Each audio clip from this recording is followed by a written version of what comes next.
Hello everyone, this is Lorenzo Sinisi and welcome to a new edition of the Human Side of Tech. Today we are talking to Daniel Rios, a software engineer at Shopify from Mexico. That's right. Hi. Hello. Hi, How's it Daniel. going? How's it going? Very good now. Yeah. Cheers. Cheers. Tell us about yourself.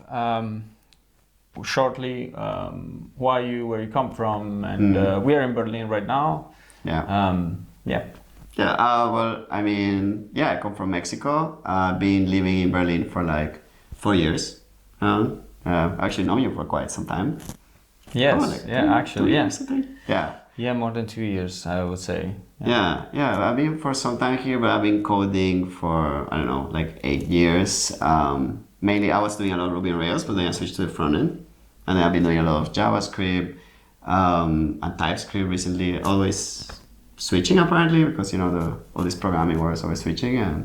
So I've been working at Shopify around 8 months or so, something like that. Okay. Yeah, before we were working, earlier we were working together. Yeah, we worked together. That's how we met. Yeah, No. Mm-hmm. definitely. So you're working now at Shopify, and you're coming from Mexico, right? So 4 years ago you arrived here. Yeah. You needed, of course, visa and all kind of stuff that everybody has to go through to get to Europe, and I guess blue card, that's the standard, right? So it's a bit painful, I guess. But how, if you want to talk about that, how do you feel about, the distance? Like, The distance? I imagine it's not easy, like, to go and visit your family. Like, how do you feel about that so far? Well, I would say it's a bit expensive. It takes It's like, 800 euros? I don't know. It's like 100 euros. I think somebody who comes probably from Australia pays more than me, but I don't know. It's just I think the main thing is the difference on times, like the 7 or 8 hour difference. It's quite difficult, because then if you want to talk with somebody in Mexico, then it's like 7 hours difference. So you have to wait until the afternoon to talk. And and before joining Shopify, I was also working from Mexico. Like I had a small company there. I was doing projects also, and it's difficult because then I had to, in the afternoon I would like be tired, and then they will be waking up all happy and go to work, and they have a lot of energy and they have a lot of meetings. They just woke up. They just right? like around 4. Depends. They're early birds. It's okay, but if you have developers in Mexico, then they might wake up a little bit later than usual. So then I'm at 8 p.m. I was like, hey, this happened with this person, client, can you check it out? I'm already in the bar with some friends. I'm like, okay. It's a difference. Sniper in Berlin, probably. Yeah, it's the difference of times, and then like your family is far away, so you have to go there. You want to see them, right? And so then you spend a lot of time going back and forth. Actually, it's far. I was. But be near. It's definitely worth. Otherwise you wouldn't, right? And right now you are working with one of the biggest e-commerce platform in the world, which is Shopify. Yeah. We already mentioned it before. Public data I was reading on Wikipedia. Apparently you have handling 800,000 businesses on your platform and in over 175 countries. So what does Shopify do? Why is it interesting for a normal mid-sized business or just a normal small business? What does it allow to do? It's like an e-commerce platform. I thought also myself that it was like an e-commerce platform, but realized that it's actually not only e-commerce. E-commerce like internet, like selling stuff online kind of deal, right, on the internet. But it started to, now it's more trying to empower merchants in all the different ranges of selling. Let's say you want to sell something or create your own product. So we give you all these tools around. So it's more famous, I guess, for the online part of it, where you can sell online. Let's say you create some new belt, some new. So you can go on Shopify and open your own small e-commerce and sell your stuff, basically. Right? Yeah, but not only not only online. Like now we provide tools for offline as well, and there's a lot of stuff going on. So like to accept credit card payments. Exactly. Instance, yeah. Exactly. Yeah. Now we are releasing a lot of stuff like that, and it's yeah. So yeah. So we have a lot of this kind of stuff. Yeah, there has been a huge evolution, right? I was reading that it started just as a e-commerce platform for the founder. Yeah, right? yeah. So The it was founder, selling Toby. some sports stuff. Toby online, is nice actually. We all love him actually. We have a lot of emoticons of him. Like, On the chat channel. Yeah, recently there was some funny news where he apparently offered a position to somebody on Reddit that used to play professionally StarCraft. Okay. Yeah, because he just offered. He gave a full explanation. He offered an internship position at Shopify in the Reddit forums. He just like the guy said, "I'm looking for a job," and I thought it was quite pretty cool. I'm the founder of Shopify. Just come here. Yeah, definitely. But yeah, he was trying to sell snowboards actually when he started. Yeah, exactly. That's what I was reading. And then he built something around selling snowboards in Canada. Okay. And then they decided to maybe instead of doing it only for snowboards, to try to make it more like general, and then that's actually how it started. And then as far as I remember, and some people in SoundCloud confirmed that too, it's one of the, like, you have many framework and many ways you can build a software platform, right? A software app, but Shopify was originally built in Ruby on Rails. That's also on the Wikipedia page. And if I'm not wrong, it's one of the biggest monolith, right, that exists in the world, built in this framework in Ruby and with Ruby on Rails, right? So it must be really complex to deal with this. And lately, like for whoever doesn't know that, there are different ways you can build your own software, your company when you do software. So you can build your own company with a huge, let's say monolith. We call it monolith, which is a huge machine. Yeah. So your factory is basically one big machine that does everything. Otherwise, you can have your factory split into tiny bits, tiny small machines all over, and they all talk to each other and they do a small part of the work. And lately, in the IT community, there is this discussion about microservices versus monolith, so small bits that cooperate or big machine that do everything. And in the past, or in the last few years, there was this big hype about small machine that communicate, but now it seems like we're going back to this huge machine that does everything. How do you where do you stand there? What do you think? The huge monolith versus the small micro services, kind of discussion. I think all the time that I've been coding, there's always a discussion, and it's really funny when you arrive somewhere or you start working somewhere new and then you figure out what they have inside and you're like, okay, actually, and you can see how both things could work out actually. In terms of, Shopify is known to have I would not say that they only have a monolith to this day. Maybe they started like that or something, but this day is like a mix. But I've seen that, the main thing that's working is handled by a lot of engineers, and it's working really well. We still do continuous delivery. How many engineers does Shopify have in this team? That's a good question. I actually don't know this number. More than 50, 100? No, more than 100 definitely. 1,000. Yeah, I don't know. Like a lot of engineers. It's a lot of... and split in small team, I guess. Split in small teams, like we definitely work very... the teams are very self-sufficient. They give you a lot of trust of deciding how you want to run. There's some rules around it so that, I guess we can all work together, of course, because it's a big organization already. You communicate a lot, one another, right? Yeah, all the time. It's actually, communication is quite good compared to other big companies that I work for. Like, the communication has been quite interesting. For a company like that, it's interesting to know your experience about, for instance, like remote work. You talked about trust, and working remotely, working from home, I guess involves a lot of trust as well, and a lot of good communication. Do you do sometime? Do you work from home, or can you do it, or is it free and chill? How does it work for you? What's your experience so far? Yeah, that's good. I mean, yeah, I mean, actually, it has been like Shopify always gives you quite a lot of trust in this. So I have never, I have sometimes worked remotely as well, and I know some other people work remotely.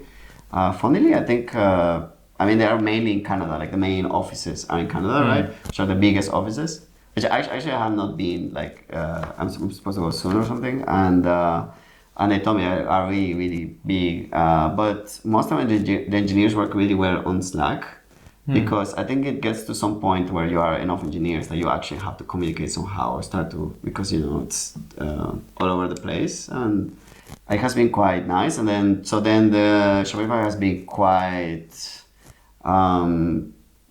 proactive on Slack in terms of like, okay, I want to work remotely. I want to talk with my other engineers. You have colleagues that work purely remotely. Yeah. I mean, in my current team, no, but I mean, I work remotely. Let's say that sometimes they do some events, and then you get to work with other people remotely, and they're actually super communicative and quite responsive for the time difference things. They're quite. So you have to wait till the other person actually wakes up, or it's. Yeah, and I would say our team is quite prepared remotely. Like we report stuff, or we talk with each other a lot, like on Slack, and they have always been very trustful. Like if let's say I ever want to stay home, or for some reason, or want to go somewhere, like they usually kind of trust that you will, like you will just be online and then you'll check your stuff and work on it. So yeah, it's pretty chill. Relax, yeah, it's really nice actually. Right. Very nice. And another thing that that it's really interesting when I was checking Shopify, but I know it, being a developer myself, that Shopify is quite active in the open source community. Do you use any open source tool? You're doing mainly JavaScript front end, right? In general, in the last couple of years, as far as I remember. Yeah, so I think, I mean, before, as I told you, I was doing Ruby on Rails for a while, and then I started to focus on front end. And I was hired mainly in Shopify to do front end.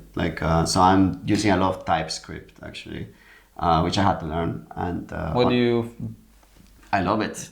Yeah. TypeScript? Question? Oh, I love TypeScript. Amazing. And then, really? I don't know. I don't know if there's like any negative commentaries about it. Like, it takes so long, or maybe it's hard to understand. But honestly, it has made life with JavaScript so much easier. Like, would you go back to Ruby? Oh, Ruby! I thought you were gonna ask JavaScript. JavaScript. Oh, okay. JavaScript. No, it's so nice with JavaScript, like or TypeScript, to know what you're getting as a function. It's so great.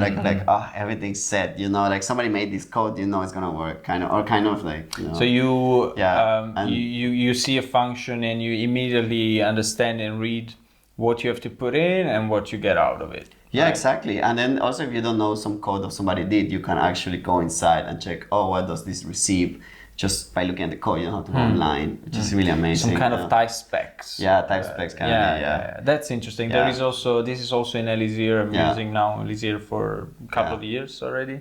And we have this nice type spec that you can expect even in the console. So you want to know what a function gets and returns, you can just ask for it, and you will clearly see that all the types and the format. It's not as maybe accurate as TypeScript, because you can mess up things there, but I get the point. It's quite interesting. Yeah.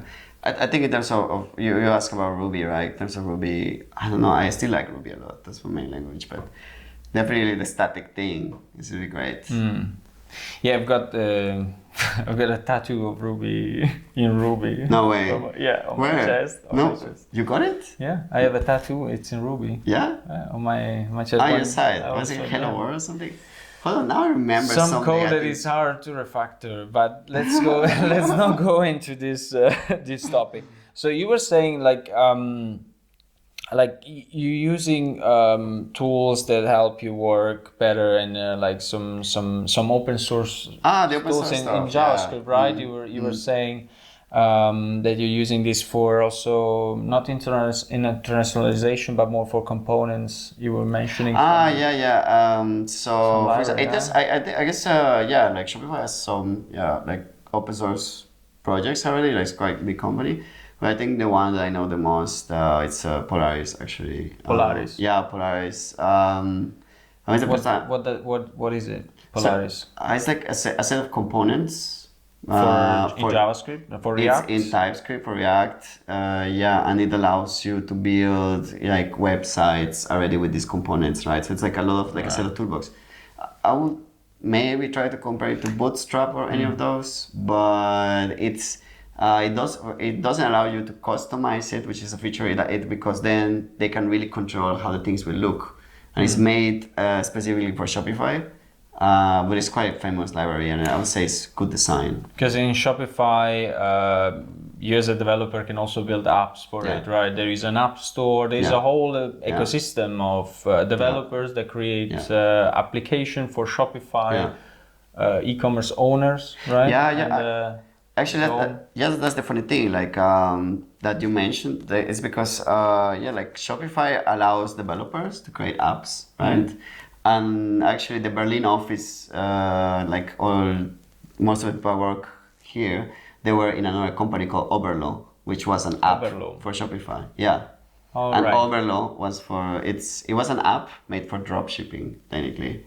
Okay. And so the founders are, I think, for Lithuania, and what this app does is it allows you to create your Shopify store. But instead of selling your own products, you find products through different sources and add them, and you do this thing called drop shipping, where you send, let's say that somebody wants to buy something from you, and you talk with the supplier, and you tell the supplier, send it to the guy, and that's it. You never have the inventory with you. And you just do the middleman, basically. Yeah, you just connect the two. Kind of, yeah. In some way. Exactly. And the funny thing was that they were like an app, and then Shopify found interest in it, and then they bought them.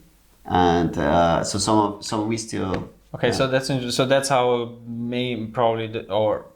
somehow the Berlin office originated. Exactly. From this acquisition, basically. Yeah, exactly. That's one of majority. I think it started from there, but actually it's been growing quite quick. So. And Shopify is a public company, no? It is a public company. Yeah, it is public trading. I forgot to check the price. That is so interesting that like a public company takes parts of the technology that is building and gives them for free, like open source, right? Just gives them to the public, and everybody can contribute to it. You can use it, and you can benefit from people contributing to it for free as well. Yeah. And you get it back, but you also give. That's such a nice philosophy, a nice way to contribute to a community that gives you so much. Yeah. For even just Rails, Ruby. I mean, it's all open source, so it's a lot of take, and in this way, it's also a lot of give. It's quite nice. It's quite a nice approach to business, I guess. And I think a lot of companies in the world should learn from that. At least tech companies. Of course, you can open source. I mean, you can open source hardware, but for some companies it's really hard. But I guess for software and startups, that could be a cool thing to do, to just give back a bit more. We talk about open source. There is open source in all different, industries, and there is even in music, right? What can you tell me about music? You've been playing, wait a second. So you came to Berlin as a software engineer, so let's go back a second. You were doing mainly that. You had some hobby or anything. You like music as well. I like music. But you were not playing as a DJ. No, I was not. And then what happened in Berlin?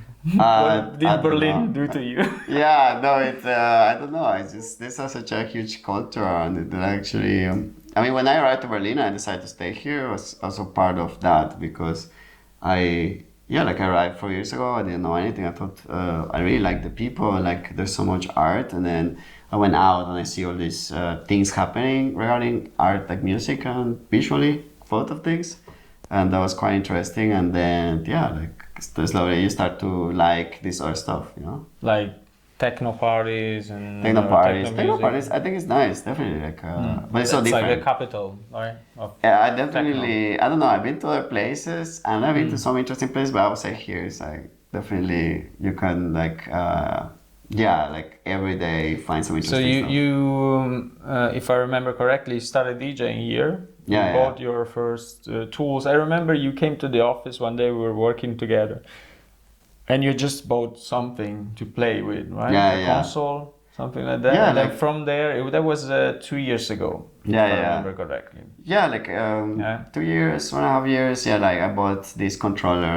It's like a DJ controller. It's just I went out a lot, and I started to like. I mean, I come from small town in Mexico, right? Where I mean, Merida. Merida, yeah. It's and I mean we like trios with guitars, and we're like kind of stuff. And I arrived here, and there's like all this techno scene, which I for me it was just like electronic music in general. I could not even differentiate. In Mexico, you mean?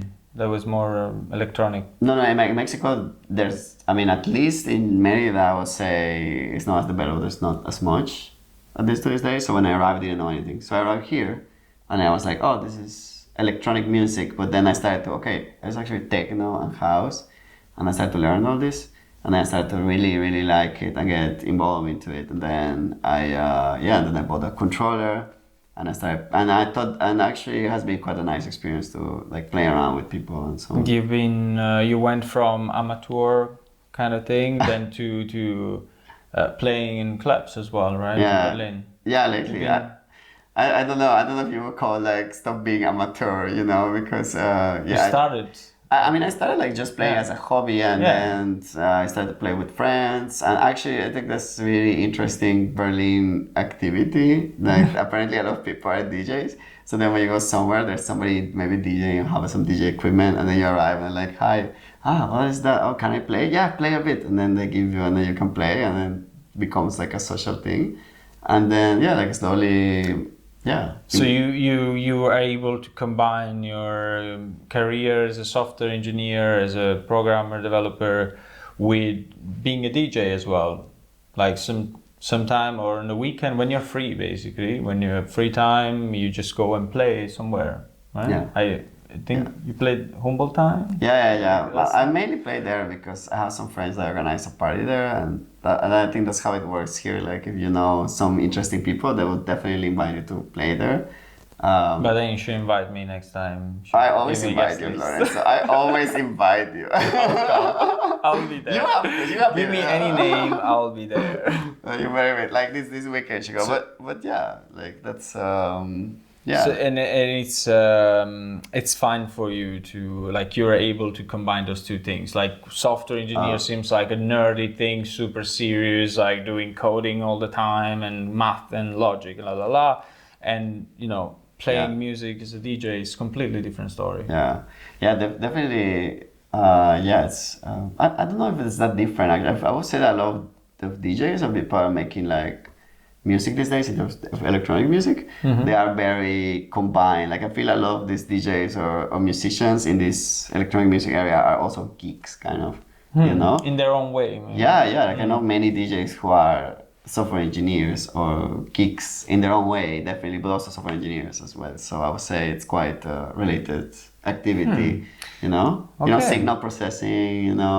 When to put the track, next track, the bars. You can switch it in this moment, remove, high pass, low pass kind of deal. I don't know anything of that because I would love to learn that as well. Also, I don't know that, but it seems really cool. Yeah. Actually, just the wording, the passwords and stuff. So where are you gonna play next? Hommelheim again, actually. Hommelheim. Yeah, that's When is that? 1st of November. It's a party. We are always, it's called Disco. So Dia de los Muertos. Dia de los Muertos, You've been Mexican. Yeah, I'm thinking of what to interesting, dress. I'm thinking of like mixing some Berlin stuff like leather with some a skull painting, like a Katrina kind of deal, maybe. I don't know. I'll think about that for dressing, and I'm DJing at the same time. That could be really cool, and you could do that. I've been last year in Mexico exactly that day. It's quite nice, and cemetery. All right, then thank you very much. Thank you for being here, for sharing your story and your knowledge and your experience with us. Thank you for watching as well, and to the next DJ gig. Yeah, see you then this Friday. Ciao.